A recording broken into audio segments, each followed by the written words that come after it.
में रहा हूँ। अरे ये राज्य की बातें हैं, राजनीति की बातें हैं, ये तो आप सब बुजुर्ग बैठ करके आज आपके लिए मेरी माँ ने भोग बनाया है, चलो आज मेरे साथ में भोग लगाएंगे। भोजन देखो दुर्योधन, भोजन दो परिस्थितियों में किया जाता है, एक तो भोजन कराने वाले के मन में श्रद्धा हो तो भोजन का प्रश्न ही पैदा नहीं होता। आज तो हम विदुर काका के यहाँ भोजन करेंगे। बोलिए सच्चिदानंद भगवान की राधे। आज हमारा निमंत्रण विदुर काका के यहाँ है। दुर्योधन हाथ जोड़ करके बोला, महाराज क्षमा करना, आप द्वारिका से सीधे आए और मथुरा हस्तिनापुर में आकर के आप सीधे महलों में प्रवेश कर गए, आपको विदुर जी तो कहीं नहीं मिले।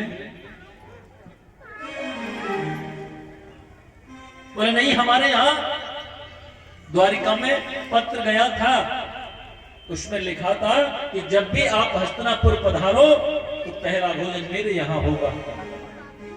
बोली सच्चिदानंद भगवान की।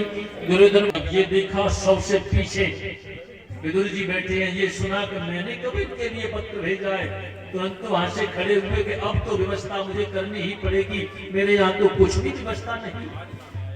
रोते रोते दौड़े गए, लोगों की बजरिया में पहुंचे हैं, वहां जाकर कहीं से पेड़ा ले रहे हैं, कहीं से माखन ले रहे हैं, कहीं से मिश्री ले रहे हैं और कहीं से लड्डू ले रहे हैं, कहीं से कमंडल में दूध करवा दिया और जल्दी करो भैया, मेरा गोविंद मेरे घर पहुंचने वाला है। और इधर क्या हुआ, गोविंद ने जाकर के दरवाजे की जाकर के कुंडी को खटखटाई दिया। विदुर जी की जो पत्नी है विदुरानी, वो उस समय स्नान कर रही है। और जैसे ही आवाज लगाई काकी, विदुरानी बोली ये तो मेरे गोविंद आ गए, मेरा लाला आ गया। और तुरंत उन्होंने दरवाजे को खोल दिया, ये ही नहीं देखा तूने वस्त्र पहने हो कि नहीं। आओ लाला, आओ केशव, आओ ना मुरलीधर। कन्हैया ने देखा काकी जी मेरे आने की खुशी में बिल्कुल पागल हो गई, अपनी काली कमरिया को लिया और अंदर फेंक दिया। विदुरानी ने उसको ही शरीर पर ओढ़ करके कन्हैया का हाथ पकड़े हैं और पूरे आंगन में उनको नचा रही हैं। आप यहाँ बैठो, अरे ये जगह आपके लायक नहीं है, आप इधर आओ यहाँ बैठो। अरे ये भी ठीक नहीं है, आप यहाँ बैठो। अरे लाला इधर आओ। पूरे आंगन में जिसकी भक्ति विलास से प्रलय हो जाती है, उसको आंगन में नृत्य करा रही है। एक जगह सुंदर सी दिखी, वहां ला करके बिठाया और दौड़ करके, अरे गोविंद रुको, मैं पटा लेकर के आती हूँ। पटा भी लेकर के आई और गोविंद के नीचे जैसे ही डाला, वो भी उल्टा ही डाल दिया, मेरा गोविंद उसी पर बैठ गया। बोलिए कृष्ण कन्हैया लाल की जय। पटा भी बिछाया तो वो भी उल्टा बिछा है।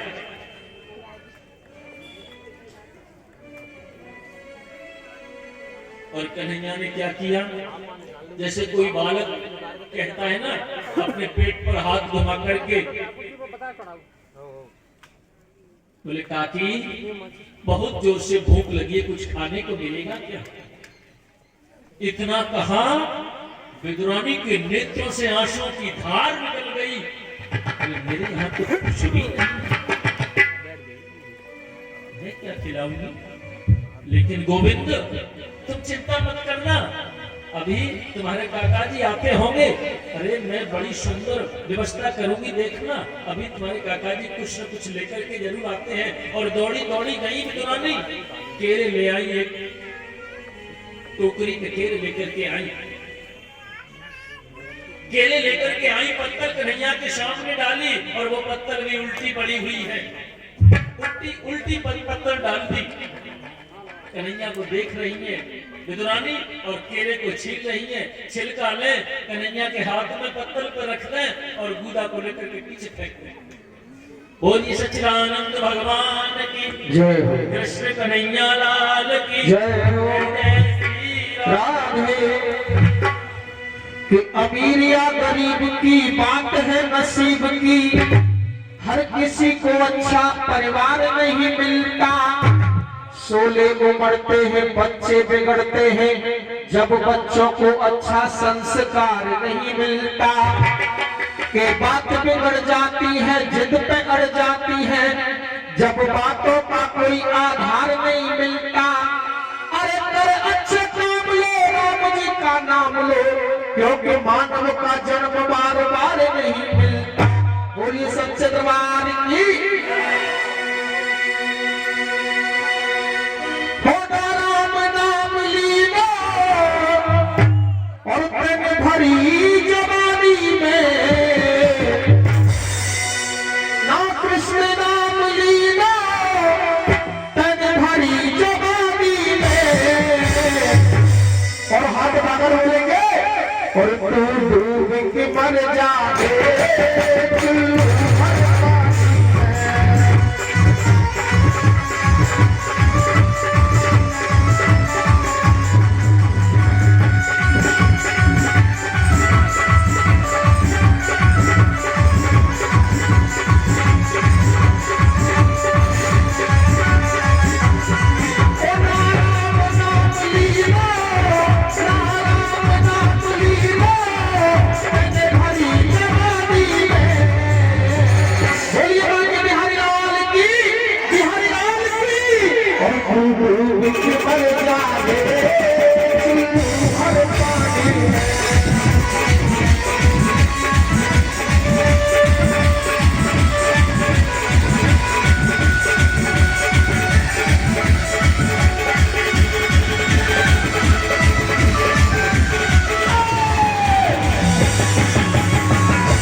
पर अलग फेंक देती है।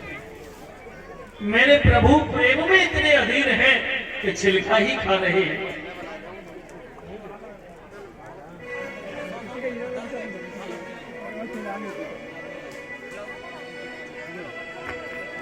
महाराज अरे रह गई सावरिया के थोड़ी रह गई सावरिया क्या अरे रह गई सावरिया के थोड़ी रह गई सावरिया के धरती ओ धरती ओ धरती उलट पुलट है थोड़ी रह गई सावरिया धरती उलट पुलट है थोड़ी रह गई सावरिया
ऐसे कहिए मूछन के रखवैया पहले बुजुर्ग ऐसे कहिए मूछन के रखवैया अरे आज कल के ऐसे कहिए सपा सट करवैया धरती ओ धरती ओ धरती उलट पुलट है रह गई सावरिया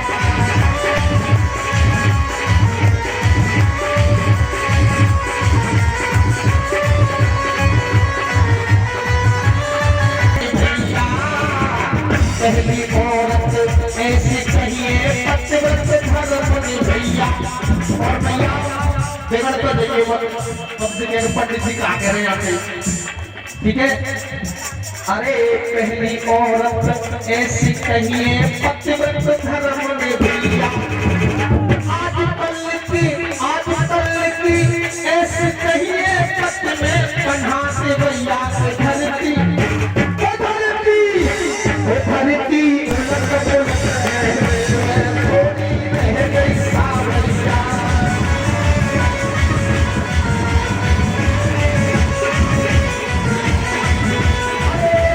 सावरिया थोड़ी रह गई सावरिया रह गई सावरिया थोड़ी रह गई सावरिया धरती ओ धरती उलट पुलट है थोड़ी रह गई सावरिया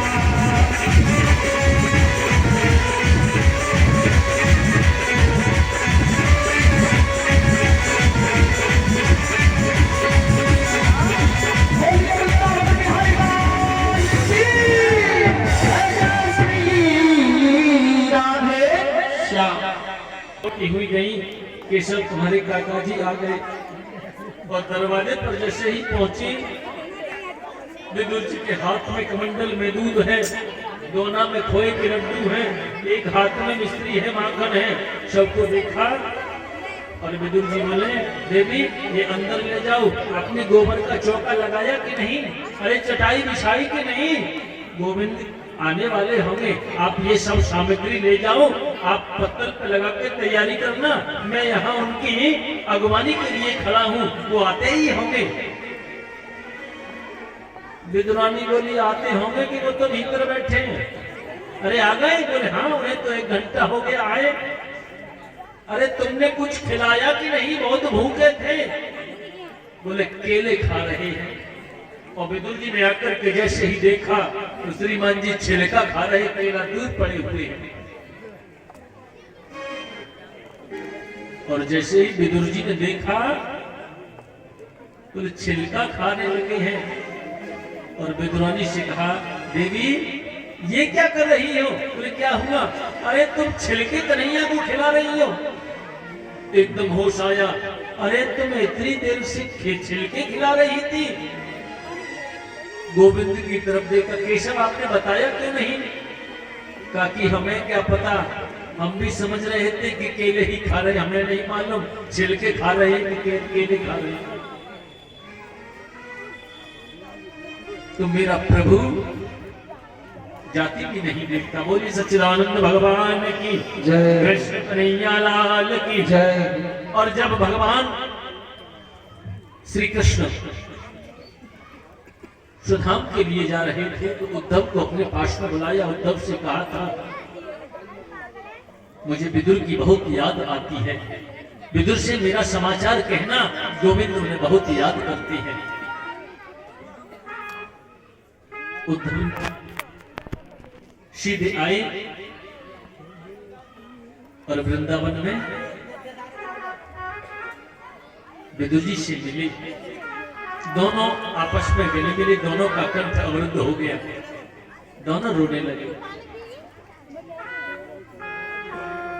बोले विदुर जी बोले, उद्धव तुम बड़े भाग्यवान हो, अरे तुमको प्रभु ने मित्र का दर्जा दिया। उद्धव बोले, विदुर भाग्यवान तो आप हो जिसकी याद मेरा गोविंद हर समय करता रहता है, भाग्यवान तो आप हो। विदुर जी बोले, उद्धव जी आपको जो गोविंद ने अंतिम उपदेश सुनाया था उस उपदेश को मुझे बताओ, गोविंद की उन लीलाओं को मुझे बताओ। उद्धव ने सारा सब वर्णन किया, पूरा सृष्टि वर्णन किया और अंतिम उपदेश के बारे में जब कहा तो कह दिया, विदुर जी तुम्हारी शंका का समाधान मैत्रेय मुनि करेंगे। उद्धव जी वहां से तुरंत चल दिए और मैत्रेय मुनि के पास में पहुंचे। मैत्रेय मुनि जी के चरणों में जाकर के प्रणाम करते हैं। कैसे आए? बोले महाराज जब प्यास लगती है तो कुआं खोजना भी पड़ता है। आज आपसे विनम्र निवेदन है। बोले क्या है? बोले जिज्ञासा आपसे कुछ पूछने की है, पूछिए।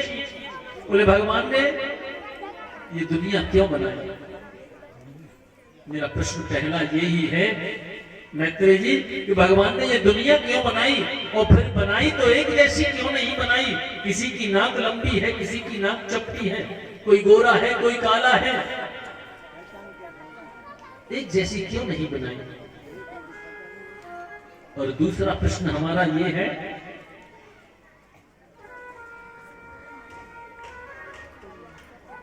विषमता क्यों है? किसी कोई दुखी है और कोई सुखी है।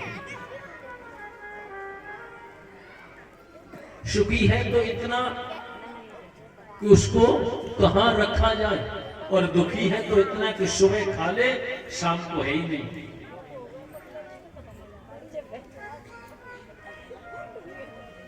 हमें इसका उत्तर चाहिए। इस प्रकार से जब कहा और भगवान अवतार क्यों लेते हैं, तीसरा प्रश्न कर दिए।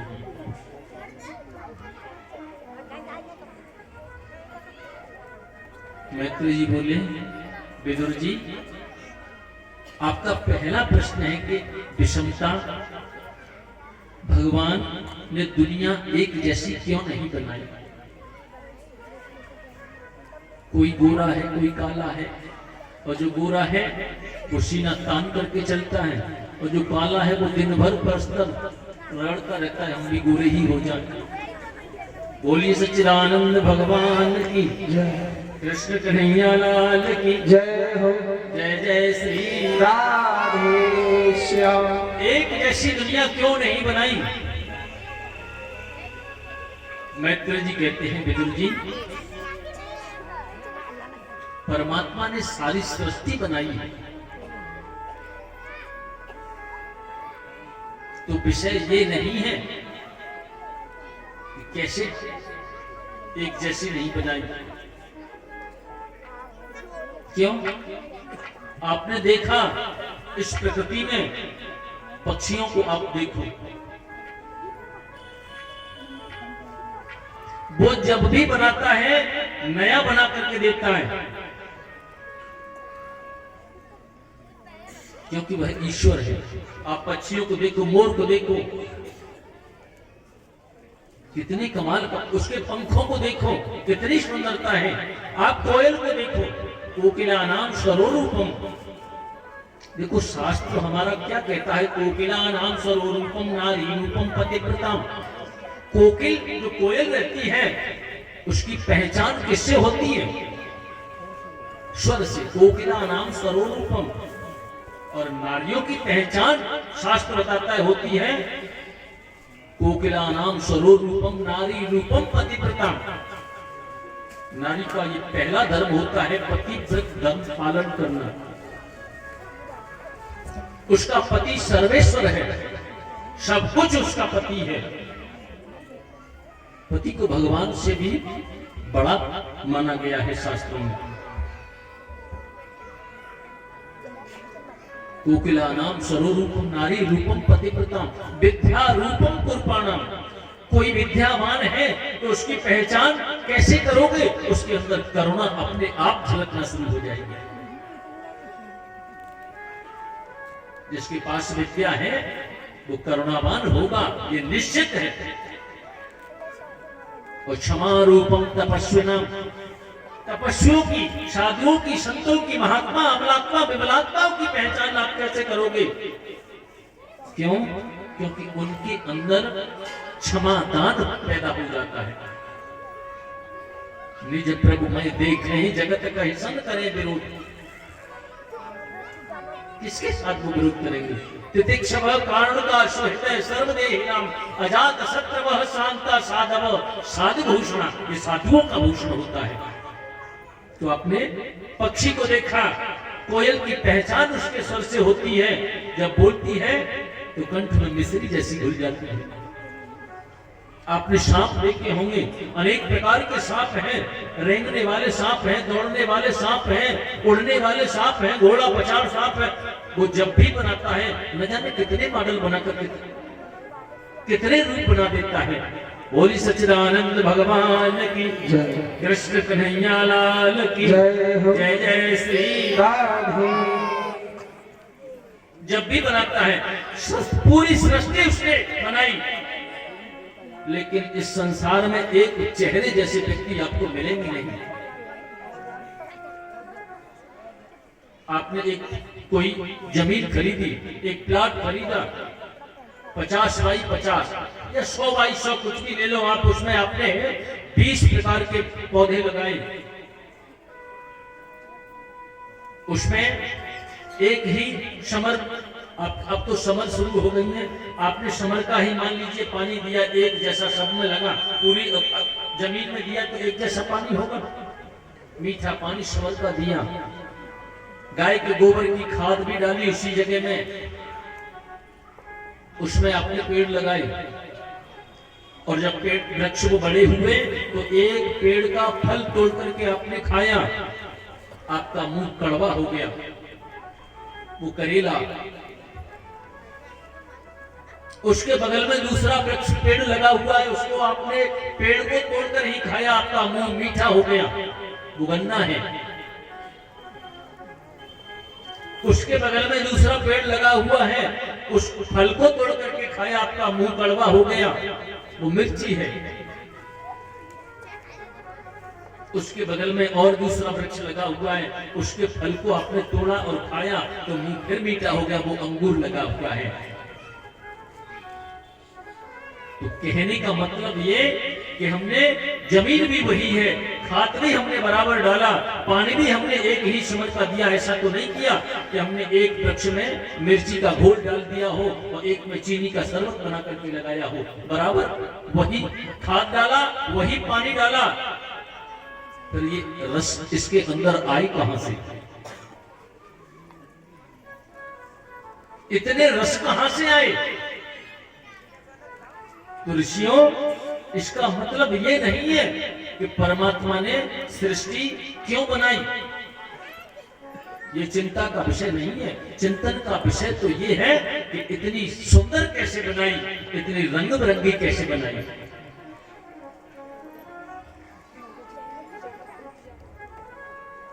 इतनी सुंदर कैसे बनाई। नाम तुम्हारा तारणहारा, कब तेरा दर्शन होगा। जिसकी रचना इतनी सुंदर, वो कितना सुंदर होगा। वो कितना सुंदर होगा। नाम तेरा तारणहारा, जाने कब दर्शन होगा। जिसकी रचना इतनी सुंदर, वो कितना सुंदर होगा।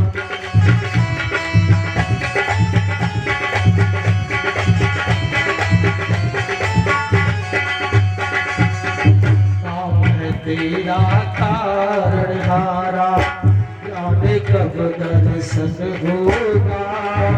जिसकी रचना इतनी सुंदर, वो कितना सुंदर होगा।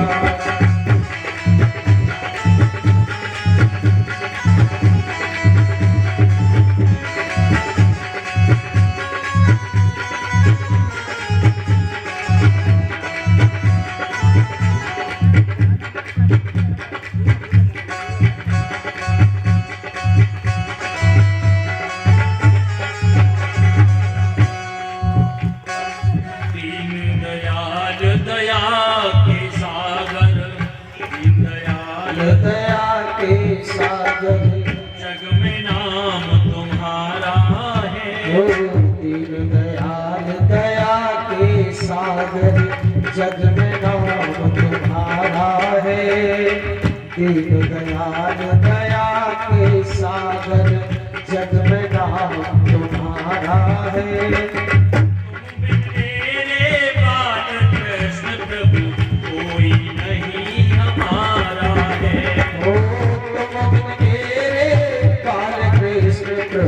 कोई नहीं हमारा है। तुम बिन मेरे बाल कृष्ण प्रभु, कोई नहीं हमारा है। हमसे पार उतरने हेतु, हमसे पार उतरने हेतु, हमसे पार उतरने हेतु तेरा ही शरणा होगा। जिसकी रचना इतनी सुंदर, वो कितना सुंदर होगा। नाम तेरा तारणहारा, जाने कब दर्शन होगा। जिसकी रचना इतनी सुंदर, वो कितना सुंदर होगा।